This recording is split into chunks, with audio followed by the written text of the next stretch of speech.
YouTube ചാനലിലേക്ക് എല്ലാവർക്കും സ്വാഗതം. ടിവിയും LDC എക്സാം കഴിഞ്ഞിരിക്കുകയാണ്. നമ്മൾ ഇന്ന് നോക്കാൻ പോകുന്നത് ഓരോ ടോപ്പിക് വൈസ് എക്സ്പ്ലനേഷൻസ് ആണ് നോക്കാൻ പോകുന്നത്. ഇന്ന് അതിൽ നോക്കാൻ പോകുന്നത് മാത്സ് ആൻഡ് മെന്റൽ എബിലിറ്റിയുടെ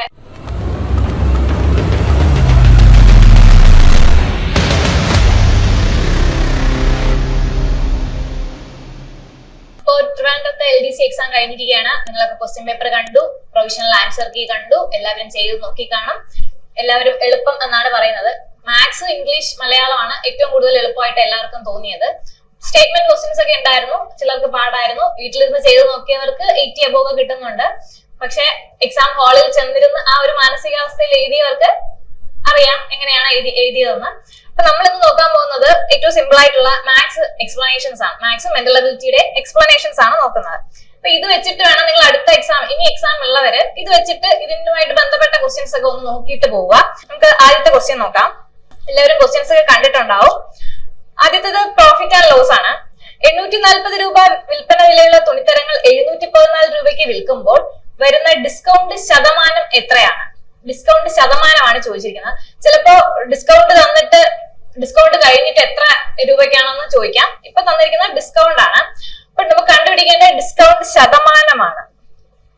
ഡിസ്കൗണ്ട് ശതമാനം കണ്ടുപിടിക്കാനായിട്ട് ഡിസ്കൗണ്ട് ബൈ പരസ്യവില, പരസ്യവില അല്ലെങ്കിൽ കമ്പോള വില എന്നും പറയുന്നുണ്ട്, ഇൻറ്റു 100%. കാരണം നമുക്ക് കണ്ടുപിടിക്കേണ്ടത് ഡിസ്കൗണ്ട് ശതമാനമാണ്. അപ്പൊ ഇതിൽ എന്താണ് പരസ്യവില?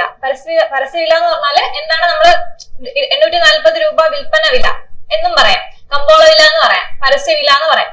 ഇതാണ് 840. പരസ്യവില എന്ന് പറയുമ്പോൾ 840 ആണ്. അപ്പൊ നമുക്ക് ഡിസ്കൗണ്ട് ശതമാനം കണ്ടുപിടിക്കാൻ വേണ്ടിയിട്ട് ഡിസ്കൗണ്ട് എത്രയാണെന്ന് ചോദിച്ചാല് 840 രൂപ വിലയുള്ള ഒരു സാധനം നമ്മൾ 714 രൂപയ്ക്കാണ് കൊടുത്തത്.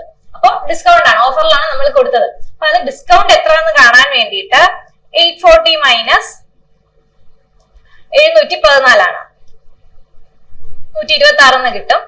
അപ്പൊ ഡിസ്കൗണ്ട് എന്ന് പറയുന്നത് 126 ആണ്. ആൻസർ 126 ആണ്. നമുക്ക് കാണേണ്ടത് ഡിസ്കൗണ്ട് പെർസെന്റേജ് ആണ്. ഡിസ്കൗണ്ട് പെർസെന്റേജ് കാണാൻ ഫോർമുല അറിയാം. എല്ലാ ഫോർമുല വെച്ച് പഠിക്കണമെന്നില്ല, മനസ്സിലാക്കി പഠിക്കാം. അപ്പൊ ഡിസ്കൗണ്ട് പെർസെന്റേജ് കാണാനായിട്ട് ഡിസ്കൗണ്ട് 126, 126 ബൈ പരസ്യവില. പരസ്യവില എത്രയാണ്? 840. 840 ഇൻറ്റു 100. അപ്പൊ 0 വെട്ടിപ്പോവും, 10 2 കൊണ്ട് വെട്ടിപ്പോവും, 42 5. 42 126 3 കൊണ്ട് വെട്ടിപ്പോവും, 3 ഇൻറ്റു 5 15. ആൻസർ 15. ബി ആണ് ആൻസർ. വളരെ എളുപ്പമുള്ള ക്വസ്റ്റ്യൻസ് ആണ്. ഇപ്പൊ ഡിസ്കൗണ്ട് ശതമാനം കാണാൻ ഡിസ്കൗണ്ട് ബൈ പരസ്യവില, ഡിസ്കൗണ്ട് കാണാൻ അതിൽ നിന്ന് എത്രയ്ക്കാണ് കൊടുത്തതെന്ന് പറഞ്ഞ് മൈനസ് ചെയ്ത് കണ്ടുപിടിക്കുക. അതുകൊണ്ട് കമ്പോള വില അല്ലെങ്കിൽ പരസ്യവില ഡിവൈഡ് ചെയ്യുക ഇൻറ്റു 100%. അപ്പൊ ആൻസർ 15% ആണ്. അടുത്ത ക്വസ്റ്റ്യനിലേക്ക് പോവാം. 11 സംഖ്യകളുടെ ശരാശരി 66 ആണ്. ഒരു സംഖ്യ കൂടി ചേർത്തപ്പോൾ ശരാശരി 72 ആയി. അപ്പൊ 11 സംഖ്യകളുടെ ശരാശരി നോക്കിയിട്ട് പോവുക. വളരെ ഇമ്പോർട്ടന്റ്. എല്ലാ ക്വസ്റ്റ്യൻ പേപ്പറിലും ഉണ്ട്, ഈ ക്വസ്റ്റ്യൻ പേപ്പറിലും ഉണ്ട്, ഇനി വരുന്ന LDC എല്ലാ ഡിസ്ട്രിക്റ്റിലും ഉണ്ടാവും. അപ്പൊ 11 സംഖ്യകളുടെ ശരാശരി 66, ഒരു സംഖ്യ കൂടി ചേർത്തപ്പോൾ ശരാശരി 72 ആയി. ചിലപ്പോൾ നിങ്ങൾക്ക് ചോദിക്കുന്നത് ഇത്ര കുട്ടികൾ ഉണ്ടായിരുന്നിരിക്കും. ഇപ്പൊ ഒരു അധ്യാപകൻ വന്നു, അല്ലെങ്കിൽ ഒരു കുട്ടി പോയി, അല്ലെങ്കിൽ ഒരു കുട്ടി വന്നു, ഒരു കുട്ടിയുടെ വെയിറ്റ് കൂടി, അല്ലെങ്കിൽ അങ്ങനെയൊക്കെ ആയിരിക്കും, ഒരു വെയിറ്റ് കുറഞ്ഞു, അങ്ങനെയൊക്കെ ആയിരിക്കും ചോദിക്കുന്നത്. അപ്പം ഇത് അതിന്റെ വളരെ ബേസിക് ആയിട്ടുള്ള ഒരു ക്വസ്റ്റ്യൻ ആണ് ചോദിച്ചിരിക്കുന്നത്. അപ്പൊ 11 സംഖ്യകളുടെ ശരാശരി എന്ന് പറയുമ്പോൾ 11 ഇൻറ്റു 66 എത്ര കിട്ടും? 726. 11 സംഖ്യകളുടെ ശരാശരി. ഒരു സംഖ്യ കൂടി ചേർത്തപ്പോൾ, ഒരു സംഖ്യ കൂടെ 11 എന്ന് പറയുന്നത് 12 ആവും.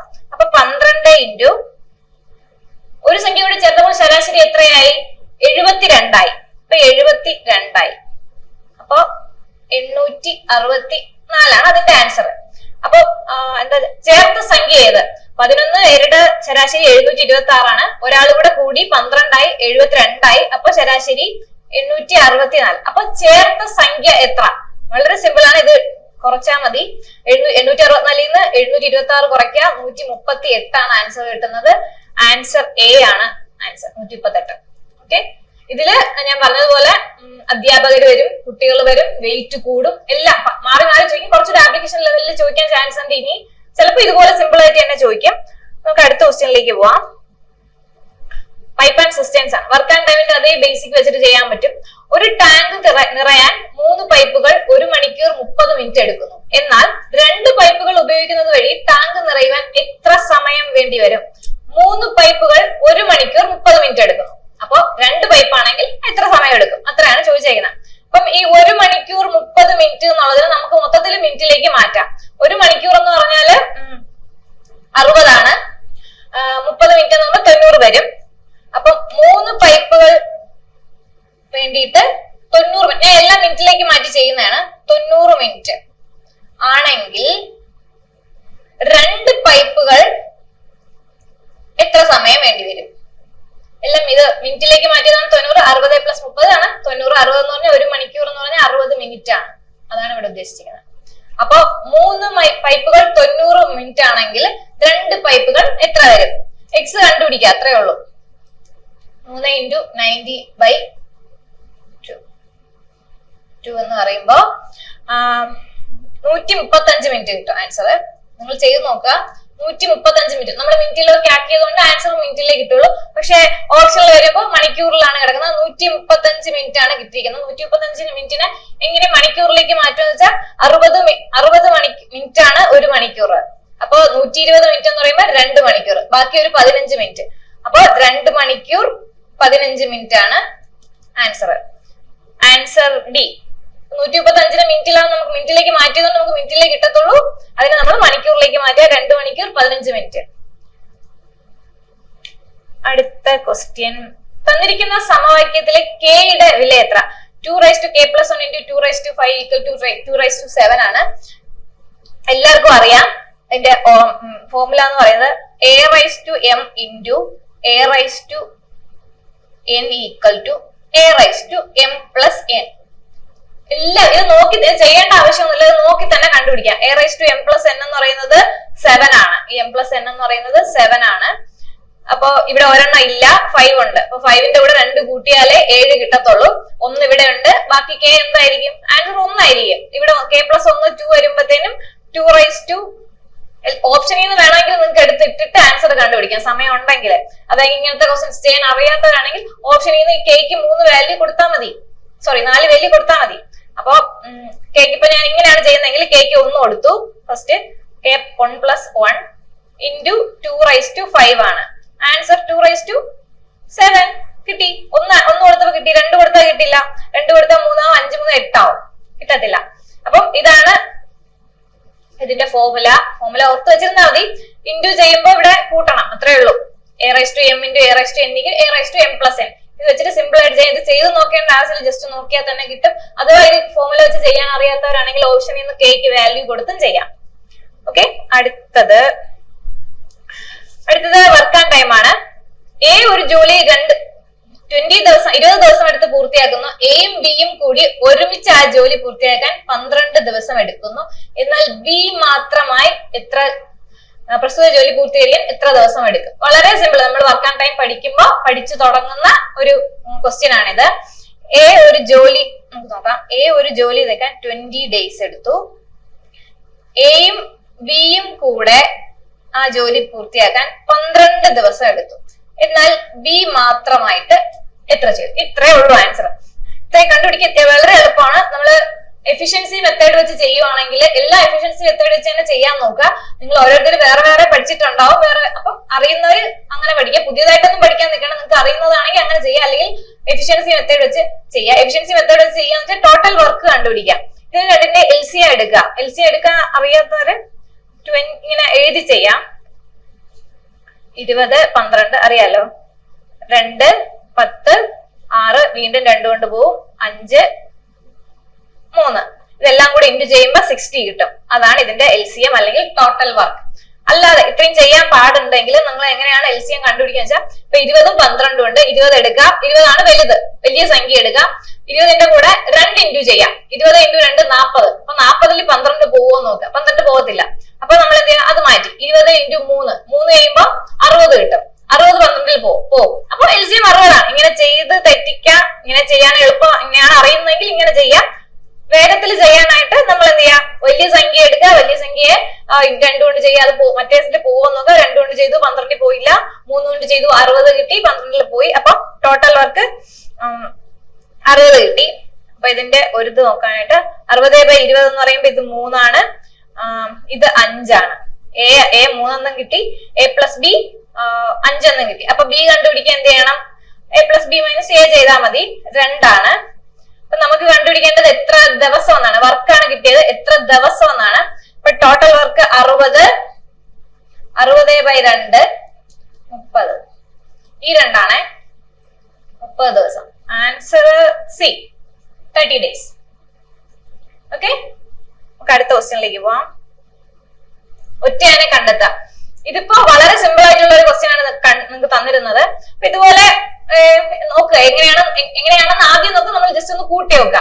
ഇവിടെ ഇത് വളരെ എളുപ്പമാണ്. ഇതെല്ലാം കൂടെ കൂട്ടുമ്പോ 17 കിട്ടും, ഇത് കൂട്ടുമ്പോ 17 കിട്ടും, പരസ്പരം കൂട്ടുമ്പോ 17 കിട്ടും, ഇതും 17 കിട്ടും, ഇത് കൂട്ടുമ്പോ 16 കിട്ടും. അപ്പൊ ഒറ്റയാൻ ഇതാണ്. അല്ലെങ്കിൽ നിങ്ങൾ നോക്കുക, ഇനി വേറെ ഏതെങ്കിലും നമ്പർ ആണോ, ഒറ്റ സംഖ്യയാണോ, ഇരട്ട സംഖ്യയാണോ, പരസ്പരം ഒന്ന് കൂട്ടി നോക്കുക, ഒന്ന് കുറച്ചു നോക്കുക, അപ്പൊ നമുക്ക് കിട്ടും. ഇപ്പൊ ഇത് ഈ ഡിവൈഡ് ബൈ LDC എന്ന് പറയുന്നത് വളരെ എളുപ്പമായിരുന്നു. ഇത് 16 കിട്ടി. ആൻസർ സി ആണ് ആൻസർ. അടുത്ത മെന്റൽ എബിലിറ്റി ആണ്, ഡയറക്ഷൻ ആണ്. ഇപ്പൊ എല്ലാവർക്കും ഡയറക്ഷൻ അറിയായിരിക്കും. എന്നാലും നമ്മൾ പറയാം, ഈസ്റ്റ് വെസ്റ്റ് ഒക്കെ നിങ്ങൾ ഓർത്തിരിക്കുക. ഈസ്റ്റ് വെസ്റ്റ് ഞാൻ ആദ്യം വരച്ചു തരാം.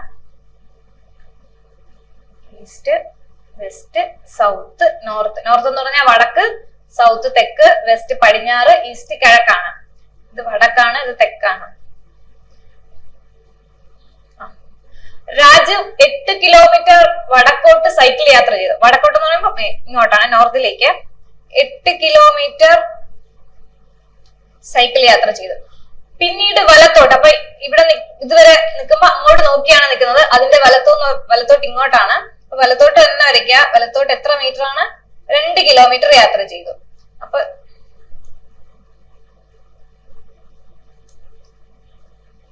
2 കിലോമീറ്റർ യാത്ര ചെയ്ത ശേഷം വീണ്ടും വലത്തോട്ട് തിരിഞ്ഞ് 1 കിലോമീറ്റർ യാത്ര ചെയ്തു. ഇപ്പൊ ഇവിടെയാണ് നിൽക്കുന്നത്, വലത്തോട്ട് ഇങ്ങോട്ടാണ്. അപ്പൊ ഇങ്ങോട്ട് വരുമ്പോ വീണ്ടും 1 കിലോമീറ്റർ ആയി. ഇപ്പൊ ഇവിടെയാണ് നിൽക്കുന്നത്, ഇങ്ങോട്ട് നോക്കിയാണ് നിൽക്കുന്നത്. അപ്പോ രാജുവിന്റെ യാത്ര ഏത് ദിശയിലാണ്? ഇപ്പൊ ഏത് ദിശയിലാണ്? സൗത്തിലേക്കാണ്. സൗത്ത് എന്ന് പറയുമ്പോ തെക്ക്. ആൻസർ ബി, തെക്കാണ് ആൻസർ. മനസ്സിലായല്ലോ? അടുത്ത ക്വസ്റ്റ്യൻ എന്ന് പറയുമ്പോ വേണമെങ്കിൽ നിങ്ങൾക്ക് ABCD മൊത്തത്തിൽ എഴുതിയിട്ട് ചെയ്യാം. അങ്ങനെ ചെയ്യാന്നവർക്ക് ചെയ്യാം, അല്ലെങ്കിൽ ഞാൻ എഴുതി കാണിച്ചു തരാം. ഞാൻ ABCD എഴുതുക. ഹെലോ എന്ന വാക്ക് കൂർ എന്ന കോഡ് ചെയ്യപ്പെട്ടിരിക്കുന്നു. അങ്ങനെയാണെങ്കിൽ വേൾഡ് എന്ന വാക്കിന്റെ കോഡ് ഏത്? അപ്പൊ വേണമെങ്കിൽ നിങ്ങൾക്ക് H നോക്കിയിട്ട് ഇതെങ്ങനെയാണ് കണക്ട് ചെയ്യുന്നത് ജസ്റ്റ് ഒന്ന് നോക്കുക. ഹെലോ H, അടുത്ത് ഇവിടെ ഫസ്റ്റ് വന്നിരിക്കുന്നത് K ആണ്. അപ്പൊ H ഇവിടെയാണ്, K ഇവിടെയാണ്. +3 ആണ് പോയേക്കുന്നത്. അടുത്ത് നമുക്ക് അതുപോലെ തന്നെയാണോ അടുത്തതും പോയിരിക്കുന്നത് നോക്കണം. E എടുക്കുക. E എടുക്കുമ്പോ അടുത്ത് ഇപ്പുറത്ത് വന്നിരിക്കുന്നത് സെക്കൻഡ് ലെറ്റർ H ആണ്. ഇയും +3 ആണ് പോയിരിക്കുന്നത്. അടുത്ത് L നോക്കാം. എല്ലും കറക്റ്റ് ആണ്, +3 ആണ്. അടുത്ത് O, 2 L ഉണ്ട്. അടുത്ത് O, ഓയും എങ്ങനെയാണ്? എല്ലാം +3 ആണ് പോയത്. അപ്പൊ അതുപോലെ ചെയ്യാൻ വേണ്ടിട്ട് വേൾഡ് എടുക്കുക. വേൾഡ് +3 എന്ന് പറയുമ്പോൾ Z ആണ്. Z വരുന്ന ഒറ്റ ഒരു ഓപ്ഷനേ ഉള്ളൂ. നിങ്ങൾക്ക് വേണമെങ്കിൽ മൊത്തം ചെയ്തു നോക്കാം, പക്ഷെ അതിന്റെ ആവശ്യമില്ല. Z വരുന്ന ഒരു ഓപ്ഷനല്ലേ ഉള്ളൂ. അപ്പൊ ആൻസർ അത് തന്നെയാണ്. വെറുതെ ഇരുന്ന് ഫുൾ ചെയ്ത് സമയം കളയേണ്ട ആവശ്യമില്ല. ഒരെണ്ണം കണ്ടുപിടിച്ചാൽ തന്നെ നിങ്ങൾക്ക് ഓപ്ഷനിൽ നിന്ന് ആൻസർ കിട്ടിയത്. W കണ്ടുപിടിച്ചപ്പോ തന്നെ ആൻസർ കിട്ടി. അപ്പൊ ഡി ആണ് ആൻസർ. അടുത്തത് സംഖ്യാശ്രേണിയാണ്. തന്നിരിക്കുന്ന സംഖ്യാക്രമത്തിലെ 4ാമത്തെ സംഖ്യ ഏത്? ഒരു 3 സംഖ്യ തന്നിട്ടുണ്ട്. ഇനി അടുത്തത് കണ്ടുപിടിക്കാം. ചിലപ്പോ ഇൻറ്റു ചെയ്യും, ചിലപ്പോ കൂട്ടും, കുറയ്ക്കും, എങ്ങനെയാണ്, ചിലപ്പോ എന്താണ് എത്ര വെച്ച് കൂട്ടി പോകുന്നു, അങ്ങനെ നോക്കാം. അപ്പൊ നമുക്ക് ഇവിടെ നോക്കാം. 4, 7, 12 ആണ്. അപ്പൊ പ്രത്യേകിച്ച് നമുക്ക് ഫസ്റ്റ് നോക്കുമ്പോൾ ഒന്നും മനസ്സിലാവുന്നില്ല. അപ്പൊ 4, 5, 6, 7 എത്രയുണ്ട്? 2, 5, 3 കൂട്ടിയാണ് പോകുന്നത്. അപ്പൊ ഇത് അടുത്ത് എത്രയാണ് കൂട്ടി പോകുന്നത്? 5 ആണ് കൂടി. അപ്പൊ 3ഉം 5ഉം നമുക്കറിയാം ഒറ്റ സംഖ്യകളാണ്. 3 വന്നു, 5 വന്നു. അടുത്തേതായിരിക്കും? 7 ആയിരിക്കും. 12, 7, 19. Answer A. വളരെ സിമ്പിൾ ആണ്. എന്ന് കൂട്ടി നോക്കുക, കൂട്ടിയിട്ടില്ലെങ്കിൽ കുറച്ച് നോക്കുക.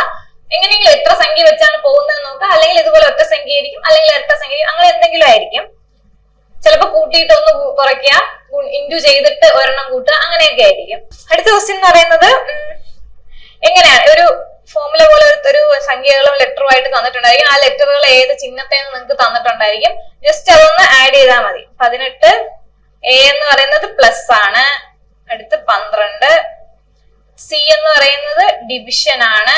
അടുത്ത് 6 ഡി എന്ന് പറയുന്ന അടുത്ത ഡി ആണ്. ഡി എന്ന് പറയുന്നത് ഇൻറ്റു മൾട്ടിപ്ലിക്കേഷൻ ആണ്. 2 അത് കഴിഞ്ഞിട്ട് ബി ആണ്. ബി എന്ന് പറഞ്ഞാല് 5 ആണ്. ഓക്കെ, ഇതെങ്ങനെ ചോദിച്ചാൽ ആദ്യം ഡിവിഷൻ ചെയ്യുക. ഇത് നമ്മൾ ബ്രാക്കറ്റിലേക്ക് മാറ്റുക, ഡിവിഷൻ ചെയ്യുക. ആദ്യം ഡിവിഷൻ ആണ്. ബോർഡ് മാസ് അറിയാമല്ലോ എല്ലാവർക്കും. ബോർഡ് മാസ് വെച്ചിട്ടാണ് ചെയ്യേണ്ടത്. 12/6 ഇൻറ്റു 2 മൈനസ് 5 എന്ന് ചെയ്യാം. 18 + 22 - 5 എന്ന് പറയുമ്പോൾ 17 ആണ് ആൻസർ ബി.